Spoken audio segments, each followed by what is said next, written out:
Hey everyone, welcome back to another tutorial video. In today's video, I'll show you how you can log into your Scotia Bank's online banking account from your mobile device. So, as you can see, this is the Scotia Bank's online banking account, which is right over here. In order to download the app, you can either go to your Play Store or App Store and then search for Scotia Bank.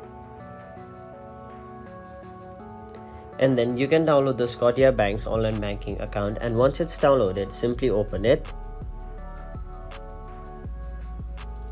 Now it will ask you to enter your username or your card number, so you can enter any one of these.